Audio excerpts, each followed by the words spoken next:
নমো শ্রীয়তিরাজায়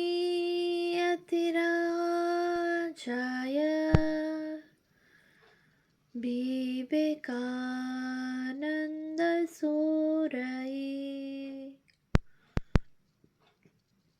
সচ্চিৎসুখস্বরূপায় স্বামিনে তাপহারিণে।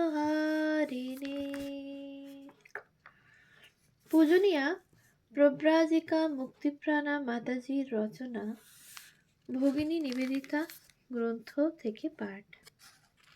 পৃষ্ঠা সংখ্যা 52। আহ্বান। ইহা ব্যতীত স্বামীজি জানিতেন মার্গারেট তাহার উপর নির্ভর করিয়া তাহাকেই জীবনের পথপ্রদর্শক রূপে গ্রহণ করিয়া ভারতবর্ষে আসিতেছেন। একান্তভাবে তাহার উপর নির্ভর করার পরিবর্তে মার্গারেট যাহাতে স্বাধীনভাবে নিজের কর্মক্ষেত্র গড়িয়া তুলিতে পারেন এবং সর্বোপরি নারীসুলভ কোমল বৃত্তি যাহা বন্ধনকে ক্রমাগত লালন করিতে চাহে, একেবারে উপেক্ষা করিয়া সবল উদার দৃষ্টিভঙ্গি সহ কর্মে অবতরণ করিতে পারেন, তাহার জন্য তাহাকে সতর্ক করা প্রয়োজন ছিল। মার্গারেট সাধারণ নারী নহেন, অনন্য সাধারণ তাহার বুদ্ধি, চরিত্র, দার্ঢ়্য ও প্রতিভা। তথাপি পাশ্চাত্য স্বভাবের যে অসহিষ্ণুতা ও অহমিকা তাহা মার্গারেটের মধ্যেও যথেষ্ট বিদ্যমান ছিল। আর ছিল স্বামীজির প্রবল ব্যক্তিত্ব ও অপূর্ব চরিত্রের প্রতি শুধু অকপট শ্রদ্ধা নয়, একান্ত অনুরাগ। এই ব্যক্তিত্বের পূজার ঊর্ধ্বে যে নৈবর্তিক সাধনা, তাহাই জীবনের লক্ষ্য। স্বামীজি প্রথম হইতে মার্গারেটকে সে বিষয়ে সচেতন করিতে চাহিয়াছিলেন।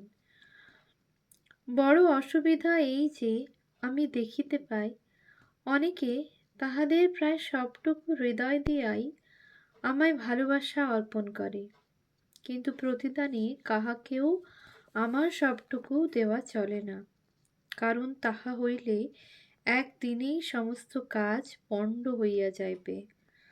অথচ নিজের গণ্ডির বাহিরে দেখিতে অনভ্যস্ত এমন লোকও আছে যাহারা প্রতিদানই চায়। কর্মের সাফল্যের জন্য ইহা আবশ্যক যে যত বেশি লোক সম্ভব আমাকে মনে প্রাণে ভালোবাসুক, অথচ আমাকে সম্পূর্ণভাবে সকল গণ্ডির বাহিরে থাকিতে হইবে। নেতা যিনি, তিনি থাকিবেন সব গণ্ডির বাহিরে। আমার বিশ্বাস তুমি এ কথা বুঝিতে পারিতেছ। আমি এ কথা বলিতে চাহি না যে তিনি পশুর ন্যায় অপরের শ্রদ্ধাকে নিজের কার্যে লাগাইবেন আর মনে মনে হাসিবেন। আমি যাহা বলিতে চাই তাহা আমার নিজের জীবনেই পরিস্ফুট। আমার ভালোবাসা একান্তই আমার আপনার জিনিস, কিন্তু তেমনি আবার প্রয়োজন হইলে বুদ্ধদেব যেমন বলিতেন, বহুজন হিতায় বহুজন সুখায়, আমি নিজ হস্তেই আমার হৃদয়কে উৎপাটিত করিতে পারি। প্রেমে আমি উন্মাদ, কিন্তু তাহাতে তিলমাত্র বন্ধন নাই। ১-১০-৯৭ এর পত্র। মার্গারেটের চরিত্রের অত্যধিক ভাবপ্রবণতা স্বামীজি অবগত ছিলেন। অতিরিক্ত ভাবপ্রবণতা কর্মের পক্ষে অনিষ্টকর। বজ্রাদপি কঠোরানি মৃদূনি কুসুমাদপি, ইহাই হইবে আমাদের মন্ত্র। স্বামীজির মার্গারেটকে লিখিত বিভিন্ন পত্রগুলির মধ্য দিয়া ইহার চরিত্রের একটি পূর্ণ চিত্র ফুটিয়া উঠিয়াছে। অবশ্য মার্গারেট পত্রগুলির মর্মার্থ গ্রহণ করিয়া নিজেকে কতখানি প্রস্তুত করিতে পারিয়াছিলেন তাহা বলা কঠিন। ভারতবর্ষে আগমনের পর সাধনার কঠোরতা তাহার দৃঢ় চিত্তকে কত পীড়িতই না করিয়াছিল। অবশেষে তাহার ভারত যাত্রার দিন আসিল। মেরি নোবেল কন্যার এই পথ নির্বাচনে আপত্তি করেন নাই।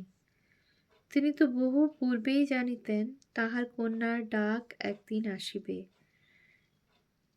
স্বামীর অন্তিম অনুরোধ মনে পড়িল। যেদিন মার্গারেটের নিকট দেবতার আহ্বান আসিবে, মেরি যেন তাহাকে সাহায্য করেন। মার্গারেটের ভারত গমন উপলক্ষে লন্ডনে এক সম্মিলন আহূত হইল। তাহার পরিচিত এবং বন্ধুগণ যোগদান করিলেন তাহাকে বিদায় সংবর্ধনা জানাইতে। মার্গারেটের যাত্রাপথ যেন শুভ হয়। লন্ডনের বিদ্বৎ সমাজে মার্গারেটের একটি বিশিষ্ট স্থান ছিল। তাই তাহার ভারত গমনে অনেকেই দুঃখ বোধ করিতেছিলেন। সান্ত্বনা এই যে ভারতবর্ষে গিয়া তিনি যে মহৎ কার্য সাধন করিবেন, তাহা দ্বারাই সোসাইটিতে তাহার অভাবের ক্ষতিপূরণ হইবে। মার্গারেটের অন্যতম বন্ধু মিস্টার হ্যামন্ড তাহার ভারত অভিমুখে যাত্রাকালের একটি সুন্দর চিত্র অঙ্কিত করিয়াছেন। অনন্য সাধারণ জ্যোতির্ময়ী এক তরুণী, নীল উজ্জ্বল নয়ন, বাদামি স্বর্ণাভ কেশ, স্বচ্ছ উজ্জ্বল বর্ণ, মুখের মৃদু হাসিতে এক আকর্ষণীয় শক্তি, দীর্ঘ অঙ্গের প্রত্যেকটি পেশি যেন গতিশীল, আবেগে চঞ্চল, আগ্রহ উদ্যমে পূর্ণ, হৃদয় নির্ভীক। আইরিশ জাতির উত্তরাধিকার লাভে গর্বিত, আবার উদার আবেগ উৎসাহে পূর্ণ। ব্যক্তিত্বের মাধুর্য, প্রত্যুৎপন্ন মতিত্ব প্রভৃতি কেল্টিক জাতির শ্রেষ্ঠ গুণগুলির যেন প্রতিমূর্তি। আর এ সবই তিনি মণিময় দ্বীপ আয়ারল্যান্ড হইতে ইংল্যান্ড এবং সেখান হইতে তাহার নবলব্ধ মাতৃভূমি ভারতে বহন করিয়া লইয়া যান। মার্গারেট যেদিন অতি প্রত্যুষে উইম্বলডন পরিত্যাগ করিলেন, সেদিন চারিদিক ঘন কুয়াশায় আচ্ছন্ন। প্রচণ্ড শীত পড়িয়াছে, তথাপি তাহার আত্মীয় স্বজন এবং বহু বন্ধুবর্গ স্টেশনে উপস্থিত ছিলেন। বিদায় বেদনায় সকলেরই চক্ষু অশ্রুসিক্ত। ইংল্যান্ড বহু প্রচারক পাঠাইয়াছে ভারতবর্ষে। উদ্দেশ্য খ্রিস্ট ধর্ম প্রচার করিয়া পাশ্চাত্য জ্ঞান ও সভ্যতা বিহীন অজ্ঞানান্ধকারে নিমজ্জিত ভারতীয়গণকে উদ্ধার করা। মার্গারেটের এই যাত্রা যেন সেই মূঢ়তার প্রতিবাদ স্বরূপ। ধর্ম প্রচার করিতে নহে, ভারত মাতার পদতলে বসিয়া এবং কায় মনোবাক্যে ভারতের শাশ্বত সাধনার সহিত নিজেকে যুক্ত করিয়া আত্মজ্ঞানের মহিমময় আলোকে অভিষিক্ত সমগ্র জীবনকে একটি অর্ঘ্যের মতো নিবেদনের আকাঙ্ক্ষায় মার্গারেটের এই জয়যাত্রা সেদিন বিধাতা কি প্রসন্ন মনে নিরীক্ষণ করেন নাই? ইংল্যান্ড পিছনে পড়িয়া রহিল। ভারত তীর্থে জাহাজের নাম মম্বাসা। ইউরোপের উপকূল ত্যাগ করিয়া উহা মার্গারেটকে যতই দূরে লইয়া যাইতে লাগিল, মার্গারেটের হৃদয় ততই ভাবী আশা ও অজানা আশঙ্কায় স্পন্দিত হইতে লাগিল। এক নূতন অপরিচিত দেশে তাহার যাত্রা। সেখানে কোন ধরনের অভ্যর্থনা তাহার জন্য অপেক্ষা করিতেছে তাহা অজ্ঞাত। 7ই জানুয়ারি সকালে সাইনাই দেখা গেল। প্রাচ্য ভূখণ্ড আরম্ভ হইয়াছে। 12ই জানুয়ারি জাহাজ এডেন পৌঁছিল। 24শে জানুয়ারি সকাল 10টায় মাদ্রাজ বন্দরে জাহাজ নোঙর করিল। ভারতবর্ষ, মার্গারেটের কল্পনার ধ্যানের ভারতবর্ষ। তিনি ডেকে আসিয়া দাঁড়াইলেন। সবই অপরিচিত, তথাপি কেন একান্ত আপনার বোধ হয়। পরদিন বেলা 10টার সময় পুনরায় জাহাজ বন্দর ত্যাগ করিল। শেষ মুহূর্তে গুডউইন আসিয়া সাক্ষাৎ করিলেন। এতক্ষণে একটি পরিচিত মুখ দেখিয়া আনন্দিত হওয়া মার্গারেটের পক্ষে স্বাভাবিক। গুডউইনও তাহারই মতো স্বামীজীর কার্যে জীবন উৎসর্গ করিয়াছেন। একই পথের সহযাত্রী তাহারা।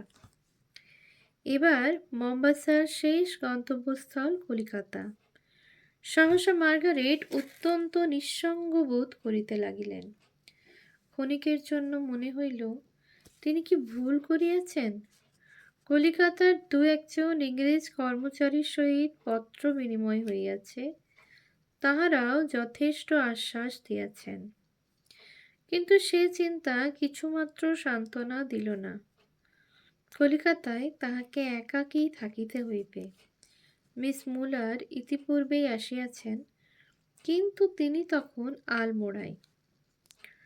1898 খ্রিস্টাব্দের 28 জানুয়ারি জাহাজ ধীরে ধীরে কলিকাতা বন্দরে আসিয়া থামিল। দ্রুত স্পন্দিত হৃদয়ে উৎসুক দৃষ্টিতে মার্গারেট তীরের দিকে চাহিলেন। তাহার আশা ব্যর্থ হয় নাই।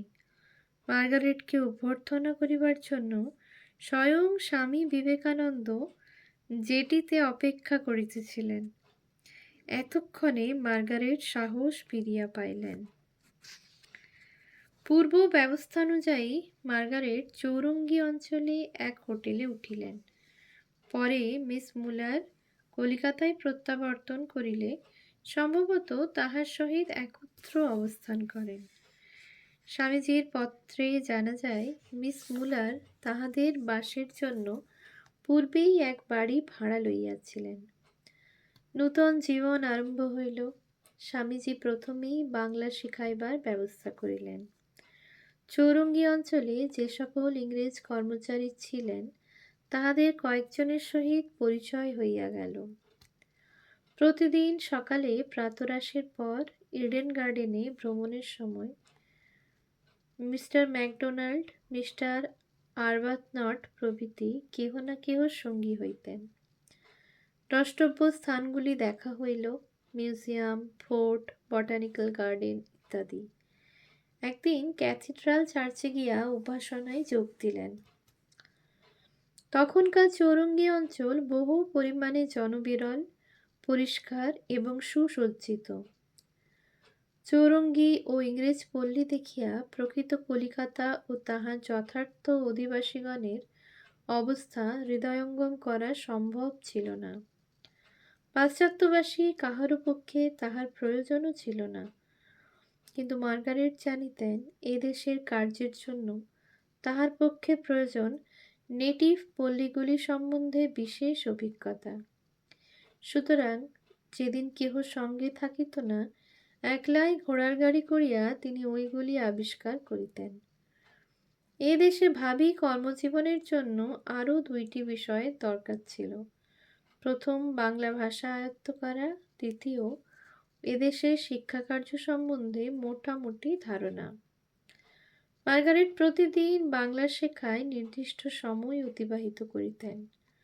কলিকাতার তদানীন্তন বিদ্যালয়গুলিতেও তাহার যাতায়াত ছিল। 1898 খ্রিস্টাব্দের ফেব্রুয়ারি মাসে মঠ আলমবাজার হইতে বেলুড়ে নীলাম্বর মুখোপাধ্যায়ের বাড়িতে স্থানান্তরিত হয়। কার্যোপলক্ষে স্বামীজী কখনো কখনো বাগবাজারে রামকান্ত বসু স্ট্রিটে শ্রীযুক্ত বলরাম বসুর গৃহে অবস্থান করিতেন। সেই সময় তিনি মার্গারেটের সহিত সাক্ষাৎ করিয়া তাহাকে উৎসাহ দিতেন এবং বাংলা পড়াশোনা কী রূপে চলিতেছে অনুসন্ধান করিতেন। 8ই ফেব্রুয়ারি স্বামী শারদানন্দের সহিত মিসেস সায়রা বুল ও মিস জোসেফিন ম্যাকলাউড মুম্বাই হইয়া ট্রেনে কলিকাতায় পৌঁছিলেন। তাহাদিগকে অভ্যর্থনা করিবার জন্য স্বামীজি স্টেশনে উপস্থিত ছিলেন। মিসেস বুল ও মিস ম্যাকলাউড হোটেলে উঠিয়াছিলেন। দুই একদিন পরে তাহারা বেলুড়ে স্বামীজির সহিত দেখা করিতে গেলেন। তখন বর্তমান বেলুড় মঠের জমি কিনিবার সমস্ত ব্যবস্থা হইয়া গিয়াছে এবং বায়না দেওয়া হইয়াছে। স্বামীজি ইহাদিগকে সঙ্গে করিয়া জমি দেখাইতে লইয়া গেলেন। জমিটিকে সমতল করিয়া গৃহাদি নির্মাণ কার্য সময় সাপেক্ষ। জায়গাটি মিসেস পুল ও মিস ম্যাকলাউডের অত্যন্ত পছন্দ হইল। বিশেষত এখানে অবস্থান করিতে পারিলে তাহারা প্রতিদিন স্বামীজীর দুর্লভ সঙ্গ লাভ করিতে পারিবেন। নদীর তীরেই অবস্থিত পুরানো অসংস্কৃত বাড়িটিতে তাহারা বাস করিবার অভিপ্রায় জানাইলে স্বামীজি সম্মতি দিলেন। মোটামুটি সংস্কার সাধন করিয়া এবং কিছু আসবাবপত্র কিনিয়া বাড়িটিকে বাসের উপযুক্ত করা হইল। স্বামীজির অভিপ্রায় বুঝিয়া মিসেস বুল মার্গারেটকে অতিথিরূপে তাহাদের সহিত বাসের জন্য নিমন্ত্রণ করিলেন। ওম শান্তি শান্তি শান্তি। হরি ওম তৎসৎ। শ্রীরামকৃষ্ণার্পণমস্তু।